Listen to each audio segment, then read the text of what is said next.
God's blessing, notice from this covenant, is to all who believe. It is not to a particular race or a particular group or even a particular location. And you might say, wait, what about Israel and the Jews? Isn't that a place? Isn't that a people? Yes. That just so happens to be the place and the people that God was putting his redemptive promise and his plan on display. It was through them, in a central location of Israel, in a particular group, that God said, this is how I'm best going to display how great of a God I am and how much I love all of mankind. But it wasn't limited to them. It is how he chose to express it to all mankind. And a reminder that it is not based on works. The works that flow from the grace or the faith that God gives us are not to earn anything, but they're an outpouring of our love for God, to serve him and to worship him. As a recap, this Abrahamic covenant did three things. It was a promise to make Abram a great nation and to bless him and make his name great, so that he will be a blessing, to bless those who bless him and to curse those who curse him. And all the peoples on earth would be blessed through Abraham. Second thing is, it was to give Abram's descendants all the land from the river of Egypt to the Euphrates. Later, this land came to be referred to as the Promised Land, or the land of Israel. And the third thing it did is it was to make Abraham the father of many nations and many descendants, and it gave the whole land of Canaan to his descendants. Those are the three tenets of the Abrahamic covenant. And so what we see here from that little bit of 3 verses is that the Most High God is always true to his plan. But then as we continue into chapter 12, we see that the Most High God always accomplishes his plan. He doesn't create something or have a plan, and then mankind does something in his free will to confuse God, and then God has to scramble, or God has to figure it out now. God always has a plan because he is the Most High, and he always accomplishes his plan. So what's happening here, after God gives Abraham this covenant, we see that famine had led them to Egypt to dwell. They decided, you know what, we have to ride this out somewhere else. So Abraham and his followers and everyone with him went down to Egypt. Now, this troubled him. You can read this in chapter 12, but this troubled Abram because he had a beautiful wife, historically speaking, is what we see. And he was concerned because he knew that if he walked into Egypt with a beautiful wife, that they would kill him and take her as their own. And so what did he do? He lied. And he said that his wife was his sister. What ends up happening? She doesn't have a claim on her because she's not married, right? He didn't really think this lie through. Not saying you should, but didn't really process what was going to happen. And so what happens is Pharaoh says, she's beautiful and she's not attached to anyone. She's mine now. And he took her as his own. And as a result, he treated Abram very well because Abram just gave him a beautiful wife. But the plan somewhat backfired. But remember, God is always going to accomplish his plan. And so what we see is that even though Abram lied, and even though now his wife was taken by somebody else, God causes distress and plagues to come upon Egypt.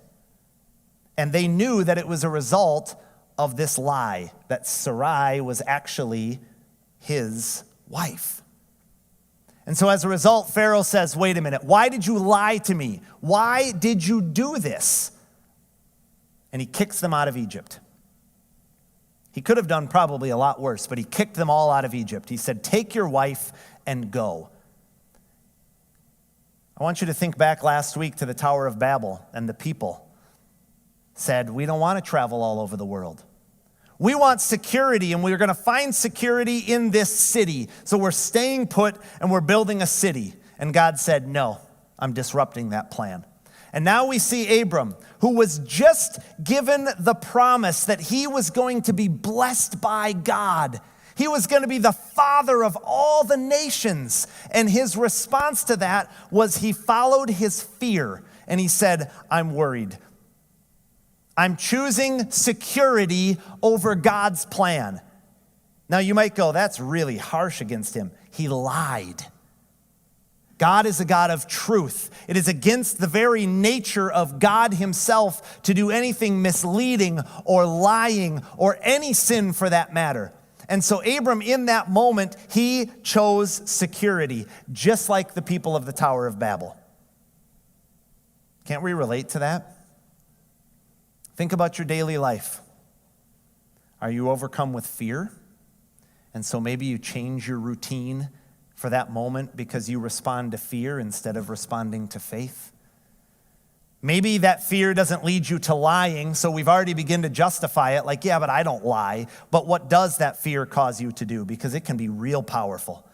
It can cause doubt, and it can cause you to question who Almighty God truly is. You could use fear as a defense mechanism. It could change your attitude to be negative. It can do all kinds of sinful things. And in this moment, for Abram, it caused him to doubt God's plan because he chose this security. I don't want my wife to get taken. I don't want to be killed. Now you might go, that's so justifiable though. That's exactly what the subtlety of Satan wants you to think. It's justifiable. Who wants to be murdered? I should lie to get out of this. We can relate to him, but we have to remember that is an offense to a holy God. No matter how big, no matter how small, no matter how much we think we can justify it. Is God sovereign over that situation? Yes. Is God most high? Yes. Is sin allowed for us so that we can stay safe? No. What about, is sin allowed so that I can be comfortable? No. Is sin allowed ever? No. God is the most high God, righteous and holy, and all sin, no matter how justifiable, is an offense to him. And so what we see here is that even in the midst of Abram turning his back on God in that moment, God says, I'm gonna accomplish my plan. And he gets them out of Egypt, and he allows them to travel back home. And we see that traveling in chapter 13. In the first 7 verses of chapter 13, we see that the Most High God provides his plan, or provides for his plan, and he provides for his people. So after Egypt, after they get kicked out of Egypt, Abram and all of his people, his big group, including Lot, they went back to the place where Abram had originally set up his tent in what we would say is modern-day Israel. And he built an altar to God. But due to their travels, due to their success as businessmen, they had acquired, both Abram and Lot, his nephew, they had acquired a lot of wealth by this point and a lot of possessions. And what we discover from reading chapter 13 is that they could not dwell in the same area. The land would not support all of the stuff that they had. And I say stuff, I don't mean it in a negative way. They were just successful people. But the land could not support both of them living there together. And so what ended up happening is the herdsmen from each person, Lot and Abram, they began to quarrel and bicker, and there was a lot of stuff going on between them. And Abram put his foot down and he said, we can't have this quarreling among us. It has to end. We need to serve a higher power rather than serving ourselves, and so we have to go our separate ways. And if you look at verse 4 of chapter 13, it says that Abram, in this process, called upon the name of the Lord. It doesn't mention that Lot does the same. And so begins the story of Lot and his falling away from God and God's purpose. We don't want to read too much into this one statement because historically speaking, we're not at a point yet where we know the end result of Lot. But because we know the end result of Lot, this verse 4 of chapter 13, brings on a whole new light. It says that Abram looked to God. Abram trusted the Lord. It doesn't say Lot did the same. And so what we see as a result of this is Abram and Lot stood here on a hill in Israel looking out. Now, Israel has like a nice big ridge running down the middle, and then there's the Jordan River Valley, and then over up here is the West Bank that's nice and high. And so if you stand right above the Jordan River Valley, you can see all over. It was impressive. I got to ride a camel there one time. Camels are weird, by the way. But I got to ride a camel in a location very close to that. And when you stand there, it is desert. I mean, as sandy as you can possibly imagine, and dusty and dirty. And over the horizon, you can kind of see down into the Jordan River Valley, and it is green, and it is lush, and it looks beautiful. Abram and Lot stood in a similar place, and they looked out. And Abram says, Lot, you need to choose the location of where you want to go. You can have first pick. And Lot, it says in verse 10, lifts up his own eyes, and he chooses what looks pleasing. What do you think looked pleasing? The Jordan River Valley, right? It was lush, and it was green, and the grass was greener on the other side of the valley, right? So he chose that. Abram, however, waited. And in verse 14 of chapter 13, it says that Abram waited on the Lord to tell him to lift up his eyes. God actually tells Abram, lift up your eyes, and now everything that you see, as far as you can see, is the land that I am going to give you. And so very quickly, notice, where should your eyes be? And who should be in charge of your eyes? Lot lifted up his own eyes. Abram let the Lord direct his eyes. And it put him on the blessing of Almighty God, the one who is above all things. So the challenge here is to keep your eyes on the Most High God. But Abram lifts up his eyes, and he sees northward, southward, eastward, and westward. God says, for all the land that you see, I will give to you and your offspring. And immediately after that, God reminds him of the covenant that he made, and he says, I'm going to make your offspring as the dust of the earth. Now, standing there where I just described, the dust of the earth looked really massive. All you could see in that one spot was sand everywhere. But God doesn't say the sand that you can see. He says the whole dust of all of the earth. If you can count that, then your offspring can be counted. So this blessing takes on a bigger depth, doesn't it?